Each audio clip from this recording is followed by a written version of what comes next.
അമിതവണ്ണവും കൊളസ്ട്രോളും അതുപോലെ തന്നെ പ്രമേഹവും ഇതൊക്കെ ഭക്ഷണം കഴിച്ച് തന്നെ എങ്ങനെ ഭംഗിയായി മാനേജ് ചെയ്യാം എന്നുള്ളതിനെ കുറിച്ചിട്ട് ഒരു ക്ലാസ് ഈ ഇടയ്ക്ക് ഞാൻ എടുത്തിരുന്നു. താല്പര്യമുണ്ടെങ്കിൽ അത് നിങ്ങൾക്ക് വേണ്ടി ഇതിൽ അപ്ലോഡ് ചെയ്യാം കേട്ടോ. അതിൽ നമ്മൾ ഏറ്റവും പ്രധാനമായി പറഞ്ഞത് ഒരു സൂപ്പർ ഫുഡിനെ കുറിച്ചിട്ടാണ്. അതായത് മില്ലറ്റ്സും നട്ട്സും ചില പയറുവർഗ്ഗങ്ങളും ചേർത്ത് അതീവ സ്വാദോടുകൂടി വളരെ പോഷക സമ്പന്നമായ ഒരു ഭക്ഷണം അതെങ്ങനെ ഉണ്ടാക്കും എന്നുള്ളത് നമ്മുടെ ഫാക്ടറിയിൽ ഉണ്ടാക്കുന്നത് കാണിച്ചു തരാം. അത് നമ്മൾ മിൽനട്ട്സ് എന്ന പേരിൽ ഇപ്പോൾ മാർക്കറ്റിൽ ഇറക്കിയിട്ടുമുണ്ട്. 3 വർഷമായിട്ട് നമ്മൾ അതിൻ്റെ പണിപ്പുരയിലായിരുന്നു. കഴിഞ്ഞ വർഷം, അതായത് 2023 യുണൈറ്റഡ് നേഷൻസും ഇന്ത്യ ഗവൺമെൻറ്റും മില്ലറ്റ് ഇയർ ആയിട്ട് തന്നെ ആചരിച്ചു അല്ലേ. അപ്പോൾ മില്ലറ്റ്സിൻ്റെ ഗുണഗണങ്ങളെക്കുറിച്ച് ആയിരക്കണക്കിന് വീഡിയോസ് നിങ്ങൾക്ക് യൂട്യൂബിലോ ഫേസ്ബുക്കിലൊക്കെ സെർച്ച് ചെയ്താൽ കാണാൻ പറ്റും. ഞാൻ പക്ഷേ മറ്റാരും പറയാത്ത ചില കാര്യങ്ങൾ ഈ വീഡിയോയ്ക്ക് അവസാനം പറയാം.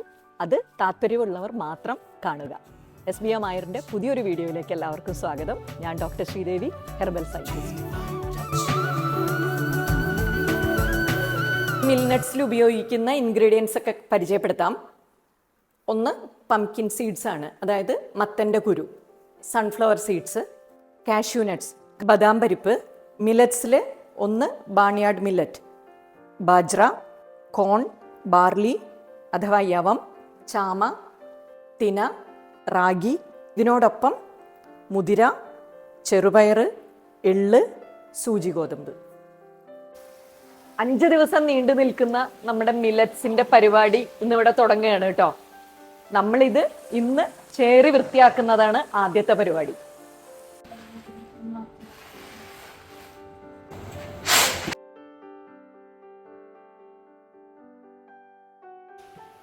ആദ്യം ചേറ്റി വൃത്തിയാക്കിയ നമ്മുടെ മില്ലറ്റ്സ് എല്ലാം ഇപ്പോൾ ദാ ഇവിടെ വെള്ളത്തിലിട്ട് കുതിർത്താൻ വെക്കുകയാണ് കേട്ടോ. 8 മുതൽ 10 മണിക്കൂർ വരെയാണ് നമ്മളിത് കുതിർക്കുന്നത്.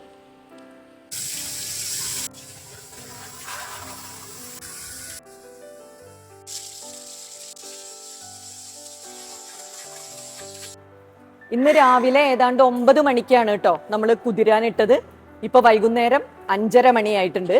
ഇപ്പോൾ നമ്മളതെല്ലാം കുതിർന്നതെല്ലാം എടുത്ത് ഇവിടെ ട്രേകളിൽ നിരത്തിക്കൊണ്ടിരിക്കുകയാണ് കേട്ടോ.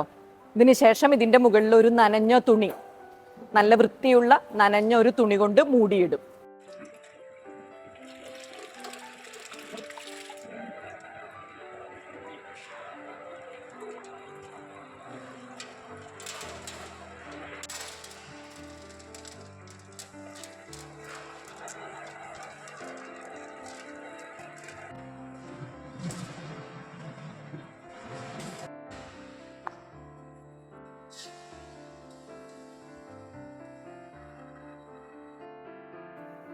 എട്ട് മണിക്കൂർ കുതിർത്ത് ഒരു രാത്രി മുഴുവനും പുറത്തേക്ക് എടുത്തു വെച്ച് നനഞ്ഞ തുണി കൊണ്ട് മൂടിയിട്ടിട്ടുള്ളതാണിത്.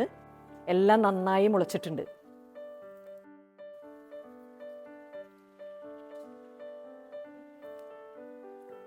ഇനി ഇത് ഉണക്കിയെടുക്കുന്നതാണ് അടുത്ത ഘട്ടം.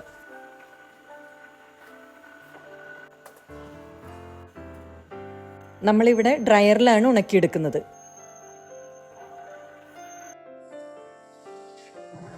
നന്നായി ഉണങ്ങിയതിന് ശേഷം ഇത് വറുത്തെടുക്കുന്നു. ചെറിയ തീയിൽ നന്നായി സമയമെടുത്തിട്ടാണ് ഇത് വറുത്തെടുക്കേണ്ടത്. വറുക്കുന്ന സമയത്താണ് മറ്റുള്ള സീഡ്സ് ഇതിൽ ചേർക്കുന്നത്. ബദാം പരിപ്പ്, കശുവണ്ടിപ്പരിപ്പ്, മത്തൻ്റെ കുരു, സൺഫ്ലവർ സീഡ്സ് എന്നിവയൊക്കെ വറുക്കുന്ന സമയത്താണ് ചേർക്കുന്നത്.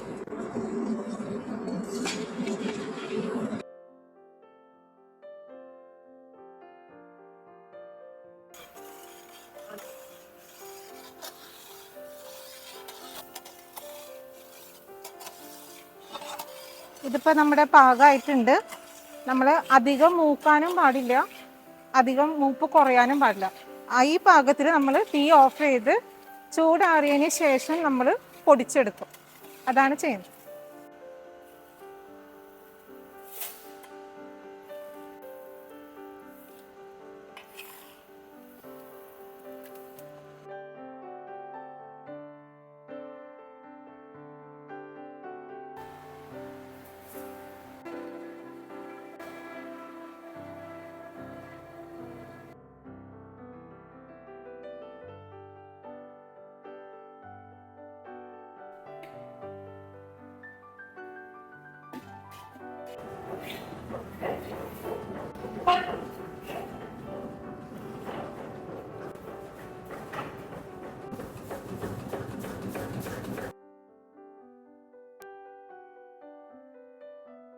അപ്പോൾ നമ്മുടെ മിൽനട്ട്സ് എങ്ങനെയാണ് ഉണ്ടാക്കണേന്നുള്ളത് നിങ്ങളെല്ലാവരും കണ്ടു. ഇനി ഇതുപോലെ തന്നെ വീട്ടിൽ ചെയ്യാവുന്ന ആളുകൾക്ക് ഇതൊക്കെ ചെയ്യാട്ടോ. നമ്മളിത് ഇത്ര ദിവസം എടുത്തിട്ട് ഇവിടെ ചെയ്യുന്നു. വൃത്തിയായി എല്ലൊക്കെ മാറ്റി വെള്ളത്തിൽ സോക്ക് ചെയ്ത് പിന്നെ പുറത്തേക്ക് എടുത്തു വെച്ച് മുള പൊട്ടുമ്പോൾ എടുത്ത് അത് ഡ്രയറിലിട്ട് ഉണക്കി വറുത്ത് പൊടിച്ച് ചൂർണമാക്കി വെച്ചാൽ 6 മാസം മുതൽ 1 കൊല്ലം വരെ നിങ്ങളുടെ ക്ലൈമറ്റ് അനുസരിച്ച് കേടുവരാതെ ഇരിക്കും. ഫ്രിഡ്ജിലാണെങ്കിൽ കുറേ അധികം കാലം കേടുവരാതെ ഇരിക്കും. ഇനി മില്ലറ്റ്സിനെ കുറിച്ചിട്ട് മറ്റാരും പറയാത്ത ചില കാര്യങ്ങൾ ഇൻട്രഡക്ഷനിൽ സൂചിപ്പിച്ചുല്ലോ. മില്ലറ്റ്സിനെ കുറിച്ചിട്ടുള്ള വീഡിയോസൊക്കെ നിങ്ങൾ സെർച്ച് ചെയ്ത് കഴിഞ്ഞാൽ ആയിരക്കണക്കിന് വീഡിയോസ് കിട്ടും. അവർ പറയാത്ത ചില കാര്യങ്ങൾ ഞാൻ പറയാം. അത് ഇനി താല്പര്യമുള്ളവർക്ക് മാത്രം കേട്ടിരിക്കാം കേട്ടോ. അപ്പോൾ മില്ലറ്റ്സിൽ കഴിച്ചിട്ട് ഇറക്കാനും വയ്യ, മധുരിച്ചിട്ട് തുപ്പാനും വയ്യ, ഇങ്ങനെയുള്ള ഒരു ഘടകം മില്ലറ്റ്സിലുണ്ട്. അതിൻ്റെ പേരാണ് ഫൈറ്റിക് ആസിഡ്. ഈ മില്ലറ്റ്സിൽ അടങ്ങിയിരിക്കുന്ന ഫൈറ്റിക് ആസിഡ് ഒരു ആൻറ്റി ഓക്സിഡൻ്റ് ആണ് സത്യത്തിൽ. അപ്പോൾ ആൻറ്റി ഓക്സിഡൻ്റ് എന്ന് പറഞ്ഞാൽ നിങ്ങൾക്കറിയാമെന്ന് ഞാൻ വിചാരിക്കുന്നു. അപ്പോൾ അത്രയും ഗുണമുള്ള ഈ ഫൈറ്റിക് ആസിഡിന് വേറെ ഒരു പ്രോബ്ലം ഉണ്ട്. കാരണം ഈ phytic acid zinc, copper, magnesium ഇതിൻ്റെ കൂടെയൊക്കെ ബൈൻഡ് ചെയ്യും. എന്നിട്ട് അതിൻ്റെ അബ്സോർപ്ഷനെ തടസ്സപ്പെടുത്തും.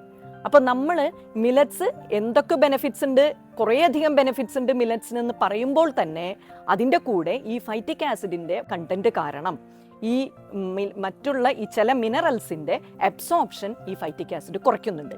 അപ്പോൾ അതിനെ എങ്ങനെ മാനേജ് ചെയ്യാം?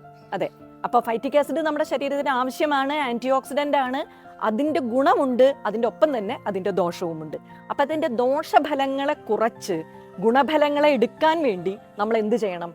അതാണ് നമ്മൾ ഈ പറഞ്ഞത്. നമ്മുടെ ഈ മിൽനട്ട്സിൽ ഒരു പ്രത്യേക തരം മിശ്രണമാണ് എന്ന് നമ്മൾ പറഞ്ഞുല്ലോ. അതിൽ എല്ലാ മില്ലറ്റ്സും 10-40 തരത്തിലുള്ള മില്ലറ്റ്സ് ഉണ്ട്. അതിലെല്ലാം അതിന് സ്യൂട്ടാവില്ല. അപ്പം നമ്മൾ ഈ മില്ലറ്റ്സ് മാത്രം അതിന് സെലക്ട് ചെയ്തത് അതുകൊണ്ടാണ്. അതിൽ തന്നെ നമ്മൾ എന്താണ് ചെയ്യുന്നതെന്ന് വെച്ചാൽ യവം അഥവാ ബാർലിയുടെ അരി, യവത്തിനൊരു ഗുണമുണ്ട്, അതിൽ ഫൈറ്റേസ് കണ്ടന്റ് ഉണ്ട്. ഫൈറ്റേസ് എന്ന് പറഞ്ഞാൽ ഫൈറ്റിക് ആസിഡിനെ ബ്രേക്ക് ഡൗൺ ചെയ്യാൻ കഴിയുന്നതാണ് ഫൈറ്റേസ്. ഈ ഫൈറ്റിക് ആസിഡാണ് ഞാൻ പറഞ്ഞുല്ലോ കാൽഷ്യത്തിനും മെഗ്നീഷ്യത്തിനെയൊക്കെ അബ്സോർപ്ഷൻ തടയുന്നു എന്നുള്ളത്. അപ്പോൾ ഇതിലൊക്കെ നമ്മൾ റാഗി കഴിക്കുന്നു, പൊടിച്ച് വെള്ളത്തിൽ കലക്കി കുറുക്കിയൊക്കെ കഴിക്കുന്നു, കാൽഷ്യം ധാരാളം ഉണ്ട് എന്ന് പറഞ്ഞിട്ടാണ് കഴിക്കുന്നത്. പക്ഷെ നമ്മൾ മനസ്സിലാക്കണം, അതിൽ ഫൈറ്റിക് ആസിഡ് ഈ കാൽഷ്യത്തിൻ്റെ അബ്സോർപ്ഷനെ കുറയ്ക്കുന്നുണ്ട്. അപ്പോൾ അതിനെ മാനേജ് ചെയ്യാൻ വേണ്ടിയിട്ട് നമ്മൾ എന്ത് ചെയ്യുന്നു? ഇതിനെ വെള്ളത്തിൽ 7-8 മണിക്കൂർ സോക്ക് ചെയ്യുന്നു. അതായത് വെള്ളത്തിൽ കുതിർത്ത് വെക്കുന്നു. കുതിർത്ത് ഊറ്റിക്കളയുമ്പോൾ ഇതിലുള്ള ഫൈറ്റിക് ആസിഡിൻ്റെ അംശം കുറേയധികം അതിലൂടെ പോകും. അതിനുശേഷം അതിനെ നമ്മൾ എന്ത് ചെയ്യുന്നു? മുളപ്പിക്കുന്നു. മുളപ്പിക്കുമ്പോൾ ബാക്കിയുള്ള ഫൈറ്റിക് ആസിഡിൻ്റെ കണ്ടൻസും കൂടി കുറേ അതിൽ നിന്ന് പോകുന്നു. ഇനി അടുത്തത് അതിനെ ഉണക്കി വറുത്ത് പൊടിക്കുന്നു. അതോടുകൂടി അതിൻ്റെ ദോഷഫലങ്ങളെല്ലാം തന്നെ ഇല്ലാതായി അതിൻ്റെ സദ്ഗുണങ്ങൾ മാത്രം നമുക്ക് കിട്ടുന്നു. അതിനോടൊപ്പം തന്നെ സോക്ക് ചെയ്ത്, അതായത് കുതിർത്ത് മുളപ്പിക്കാത്ത യവം അഥവാ ബാർലിയുടെ അരി വറുത്ത് പൊടിച്ച് ചേർക്കുന്നു. അപ്പോൾ ഈ ബാർലിയുടെ അരിയിലുള്ള യവത്തിലുള്ള ഫൈറ്റേസ് ഈ ഫൈറ്റിക് ആസിഡിനെ ബ്രേക്ക് ഡൗൺ ചെയ്യാൻ സഹായിക്കുന്നു. ഇതിൽ ബാക്കി ഇരിക്കുന്ന ഫൈറ്റിക് ആസിഡിനെ ഈ യവത്തിൻ്റെ അരി, വറുത്തു പൊടിച്ച യവത്തിൻ്റെ അരിയുടെ പൊടി, അതിലുള്ള ഫൈറ്റേസ് അതിനെ ബ്രേക്ക് ഡൗൺ ചെയ്യുന്നു. അതോടുകൂടി ഈ ഫൈറ്റിക് ആസിഡിൻ്റെ ഗുണങ്ങളും നമുക്ക് ഒരളവ് വരെ കിട്ടുന്നു, എന്നാൽ എല്ലാ മിനറൽസും അബ്സോർബ് ചെയ്യുന്നു. ഇതിനു വേണ്ടിയിട്ടാണ് നമ്മൾ ഈ ഒരു പ്രത്യേക മെത്തേഡിൽ ഇതുണ്ടാക്കിയിരിക്കുന്നത്. അപ്പോൾ ഇനി നിങ്ങൾക്ക് എങ്ങനെ ഈ മില്ലറ്റ്സ് പലതരത്തിലുള്ള ഭക്ഷണങ്ങളാക്കാം എന്നുള്ളതിൻ്റെ ഓരോ വീഡിയോസ് ഇനി വരുന്നുണ്ട്. അതിനു മുമ്പ് തന്നെ ഈ നമ്മളിപ്പോൾ മിൽനട്ട്സ് എന്നിട്ടുള്ള നമ്മുടെ പ്രോഡക്റ്റ് ഉണ്ടല്ലോ, അതിൻ്റെ കൂടെയുള്ള ബ്രോഷറിൽ ഇതുകൊണ്ട് എങ്ങനെ ഉപ്പുമാവ് ഉണ്ടാക്കാം, എങ്ങനെ ദോശ ഉണ്ടാക്കാം, ഇഡ്ഡലി ഉണ്ടാക്കാം, എങ്ങനെ ദോശമാവിൻ്റെ ഇഡ്ഡലി മാവിൻ്റെ കൂടെ ചേർക്കാം, എങ്ങനെ സൂപ്പ് ഉണ്ടാക്കാം, എങ്ങനെ ഹോസ്റ്റലിൽ പഠിക്കുന്ന കുട്ടികൾക്കൊക്കെ അവർക്ക് ഏറ്റവും പോഷകസമ്പുഷ്ടമായ ഭക്ഷണം എങ്ങനെ കഴിക്കാം എന്നുള്ളതിനൊരു ഉത്തരമാണ് കേട്ടോ നമ്മുടെ മിൽനട്ട്സ്. അത് വെള്ളത്തിൽ വെറുതെ ചൂടുവെള്ളത്തിൽ കലക്കി കുടിച്ചാൽ വളരെ ഫില്ലിംഗ് ആണ്. അതായത് വയറ് നിറയും, അതേ സമയത്ത് തന്നെ അവർക്ക് ആവശ്യമുള്ള കാർബോഹൈഡ്രേറ്റ്സും പ്രോട്ടീൻസും മിനറൽസും വൈറ്റമിൻസും ഒക്കെ കിട്ടുകയും ചെയ്യും. അപ്പോൾ അവർക്ക് വണ്ണവും കുറയും, വയറും കുറയും, അതിൻ്റെ ഒപ്പം തന്നെ PCOD, ഫൈബ്രോയിഡ് തുടങ്ങിയുള്ള പ്രശ്നങ്ങൾക്ക് വളരെ സമാധാനമാവും, പീരീഡ്സ് ഒക്കെ റെഗുലർ ആവും. അപ്പോൾ ഈ ഒരു സൂപ്പർ ഫുഡായിട്ടുള്ള നമ്മുടെ മിൽനട്ട്സ് നിങ്ങൾക്ക് വീട്ടിലുണ്ടാക്കാം. അതല്ലെങ്കിൽ നമ്മുടെ വെബ്സൈറ്റ് sbmayur.com, www.sbmayur.com, പിന്നെ ആമസോൺ, ഫ്ലിപ്കാർട്ട്, നേരിട്ട് നമ്മളെ വിളിക്കാനുള്ള നമ്പേഴ്സൊക്കെ ഇതിൽ കൊടുത്തിട്ടുണ്ട്. ഇനി സംശയങ്ങളുണ്ടെങ്കിൽ നേരിട്ട് വിളിക്കുക. ഇനി ഡോക്ടേഴ്സിനെ കണ്ട് തന്നെ വേണം നിങ്ങൾക്ക് ഇതൊക്കെ കഴിക്കാനുണ്ടെങ്കിൽ നേരിട്ട് വരിക. എല്ലാവർക്കും സ്വാഗതം. നമസ്തേ.